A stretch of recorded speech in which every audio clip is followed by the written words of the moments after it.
Le Seigneur soit avec vous. Évangile de Jésus-Christ selon saint Luc.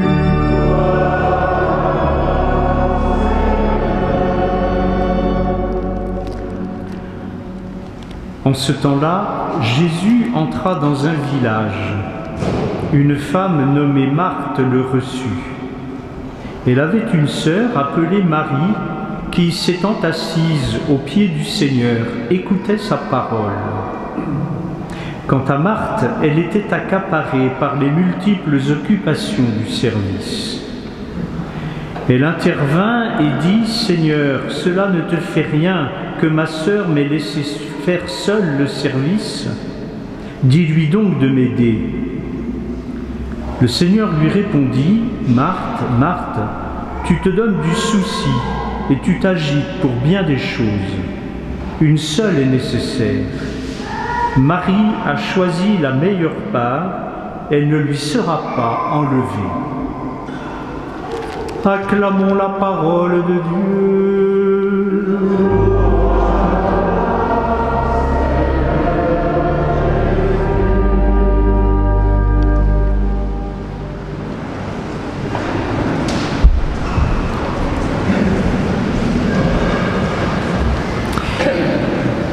Les maîtresses de maison ne sont pas toujours très à l'aise avec cet évangile, trouvant que Jésus montre peut-être manque un peu de considération pour ce qui est leur service.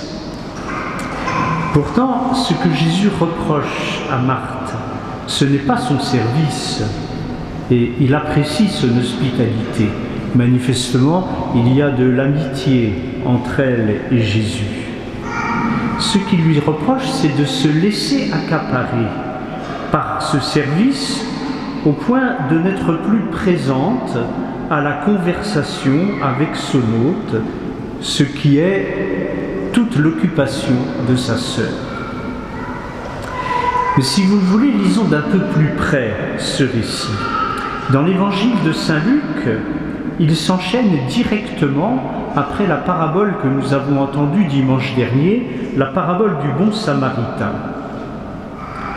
Cette parabole répondait à la question « Qui est mon prochain ?» Et le récit de l'hospitalité de Marthe et de Marie est comme une parabole répondant à cette question « Comment aimer Dieu de tout son cœur ?» C'est, comme le disait le début de l'évangile de dimanche dernier, c'est qu'il y a deux commandements, indissociables l'un de l'autre. Celui qui dit « j'aime Dieu » alors qu'il a de la haine contre son frère est un menteur. En effet, celui qui n'aime pas son frère qu'il voit est incapable d'aimer Dieu qu'il ne voit pas. C'est ce que nous dit saint Jean dans sa première épître. Autrement dit, qui pense aimer Dieu sans aimer son frère se fait illusion sur l'authenticité de son amour pour Dieu. Mais on en tire parfois la conclusion qu'il suffit d'aimer son prochain, de lui rendre service pour aimer Dieu.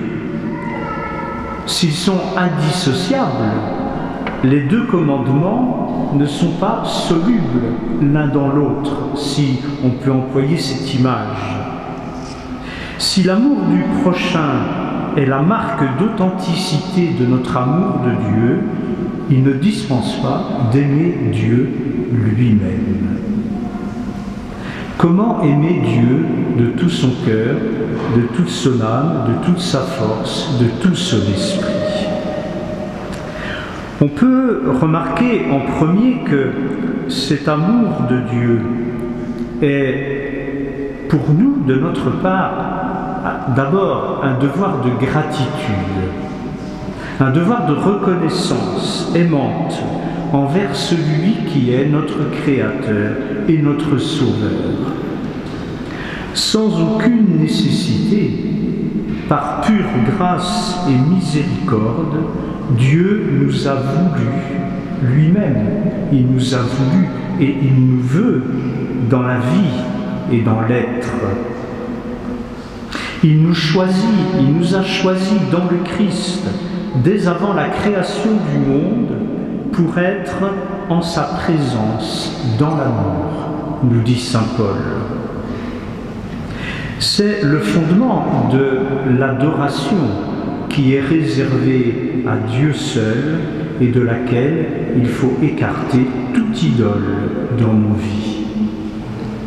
Notre gratitude pour l'amour premier et sans raison de Dieu envers nous.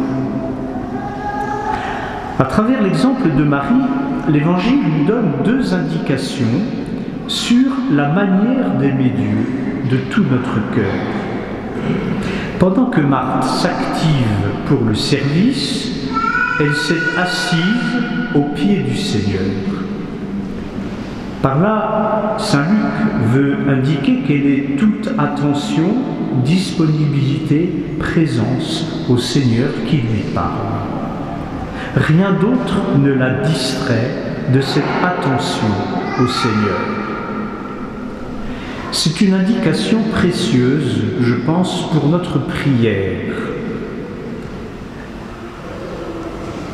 La prière est d'abord du temps consacré à Dieu parce qu'il est Dieu, parce qu'il est mon Dieu. Dans la foi et l'amour, je le sais présent à ma vie et je lui consacre ce temps et je m'offre à lui pour être avec lui. Il y a beaucoup de gratuité à vivre dans la prière. Nous n'avons pas des modes de vie aujourd'hui qui portent beaucoup au silence, au recueillement, à la méditation intérieure. Tout est bruit autour de nous, mais aussi souvent tout est bruit en nous aussi. Tant de choses nous agitent intérieurement. Et la prière de louange, la prière d'action de grâce, de gratitude, est d'abord une offrande de soi au Seigneur.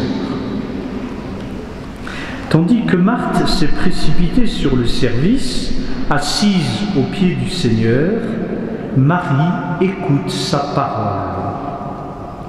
Préoccupée par le souci de bien recevoir, Marthe a comme télescopé le premier temps de l'accueil d'un autre, qui est celui de l'échange. Accueillir quelqu'un, c'est d'abord lui ouvrir non seulement l'espace de notre maison, mais l'espace de notre vie, l'espace de notre cœur. Et accueillir le Seigneur, c'est d'abord l'écouter. Écouter ce qu'il nous dit, l'écouter dans sa parole, reçue dans les Écritures, en particulier les Évangiles.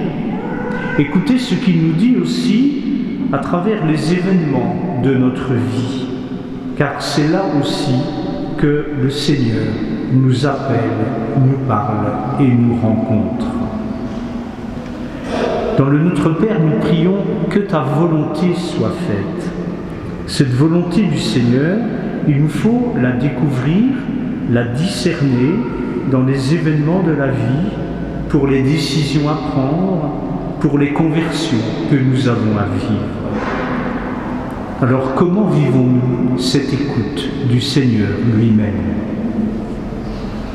Mais à ce propos, on peut noter que cette écoute est aussi première dans le service de notre prochain. Et nous retrouvons là la parabole du bon samaritain. Ceux et celles parmi nous qui sont engagés près de personnes en difficulté, quelles que soient ces difficultés économiques ou autres, près des malades, les personnes qui accueillent les familles en deuil, qui préparent des sépultures, les éducateurs, les parents de ce point de vue-là aussi, savent bien que la première chose à faire, c'est de se mettre à l'écoute des personnes, leur permettre de dire ce qu'elles vivent, leur détresse, leurs espoirs. Il y a toujours le risque de répondre avant d'avoir écouté le besoin, écouter surtout le désir de la personne. Bref, vous avez compris qu'il ne s'agit pas d'opposer Marthe et Marie, en fait. Mais le souci de servir de Marthe ne doit pas précéder l'attitude d'accueil et d'écoute de Marie, que ce soit envers le Seigneur ou que ce soit envers nos frères. Dans le beau récit du Seigneur qui vient à la rencontre d'Abraham sous la figure de 3 visiteurs, nous pouvons admirer l'art de l'hospitalité d'Abraham. Je pourrais faire un deuxième homélie là-dessus, juste quelques mots. Les premières salutations étant faites, Abraham prend les dispositions pour offrir le repas, mais il ne s'attarde pas, il laisse faire les serviteurs qu'il a, et il revient vers ses visiteurs. Et se tenant debout près d'eux, écoutant leur conversation, il se rend disponible pour recevoir la promesse que le Seigneur lui fait. Ta femme, Sarah, va t'engendrer une descendance. Ainsi, tu prendras ta place dans mon dessein d'amour pour mon peuple. Et bien que ce temps d'été, ce temps de vacances, qui est un temps de rencontre, un temps d'hospitalité, beaucoup, nous soit favorable pour aimer le Seigneur pour lui-même et aimer notre prochain pour lui-même au nom du Seigneur.